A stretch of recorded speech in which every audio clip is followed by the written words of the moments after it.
உங்க குழந்தைங்களுக்கு வயிறு பிரெயின்ட்ட பேசும்.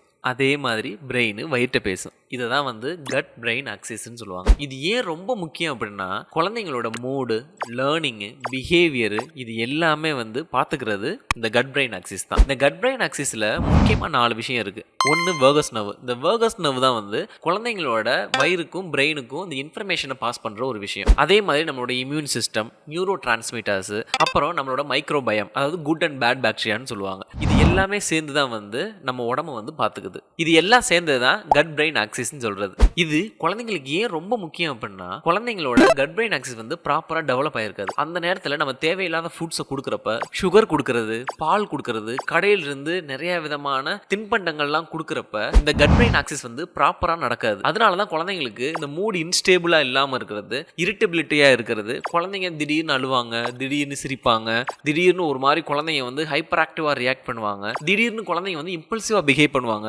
இதுக்கெல்லாம் காரணம் இந்த கட் பிரெயின் ஆக்சிஸ் ப்ராப்பரா இல்லாம இருக்கிறது தான். ஒரு ரிசர்ச் என்ன சொல்லுது அப்படின்னா, இந்த ஏடிஹெச்டி, ஆட்டிசம், லேர்னிங் டிசபிலிட்டி மாதிரியான குழந்தைங்களுக்கு இந்த கட் பிரெயின் ஆக்சிஸ் ப்ராப்பரா இல்லாம இருக்கு. அதனால குழந்தைங்களுக்கு இந்த லேர்னிங்ல இஷ்யூ இருக்கிறது, மூடு இன்ஸ்டேபிளா இல்லாம இருக்கிறது, இம்பல்சிவா இருக்கிறதெல்லாம் இருக்கு இல்லையா? சோ அதெல்லாம் இதுதான் ரீசன் அப்படின்னு சொல்றாங்க. இப்போ குழந்தைங்களுக்கு இந்த கட் பிரெயின் ஆக்சிஸ் நல்லா இருக்கணும் அப்படின்னா என்ன கொடுக்கலாம்னு பார்க்கலாமா? ஃபர்ஸ்ட் ஒன்னு பேலன்ஸ்டு டயட் கொடுக்கணும். ஃபைபர் ரிச் ஃபுட்ஸ் ஆன ஃப்ரூட்ஸ், வெஜிடபிள்ஸ், தானிய வகைகள் இதெல்லாம் கொடுக்கலாம். தென் ஃபர்மெண்டட் ஃபுட்ஸ், கர்டு, யோகர்ட் இது மாதிரியான ப்ரோபயாட்டிக்ஸும் கொடுக்கலாம். அதே மாதிரி குழந்தைங்களுக்கு சுகர் கொடுக்கக்கூடாதுன்னு ஏன் எல்லா பீடியாட்ரிஷியன் சொல்றாங்க அப்படின்னா, வயிறுல அது பாதிப்பு உண்டாகும். அதனால அதையும் அவாய்ட் பண்ணணும். தென் குழந்தைங்களை ஹைட்ரேஷனா வச்சுக்கிறது ரொம்ப முக்கியம். வாட்டர் அதிகமாக கொடுக்கணும், அவுட்டோர் பிளே அதிகமாக கொடுக்கணும். அந்தந்த ஏஜுக்கான ஸ்லீப் ரொம்பவே முக்கியம். சம்டைம்ஸ் குழந்தைங்க நைட்டு தூங்காம இருந்தா கூட ரொம்ப இரிட்டபிளா இருப்பாங்க. தூங்காம இருக்கிறதுக்கு ரீசன் நைட்டு நீங்க என்ன ஃபுட்டு கொடுக்குறீங்கிறத பொறுத்து தான் இருக்கு. அன்னெசரி ஆன்டிபயோட்டிக்ஸ் கொடுக்கவே கூடாது. அது பீடியாட்ரிஷியனோட சஜஸ்டபிளோட தான் கொடுக்கணும். ஸ்ட்ரெஸ் மேனேஜ்மெண்ட் ரொம்பவே முக்கியம். அதனால தான் குழந்தைங்களுக்கு பிரீத்திங் எக்ஸசைஸ் கொடுக்கணும்,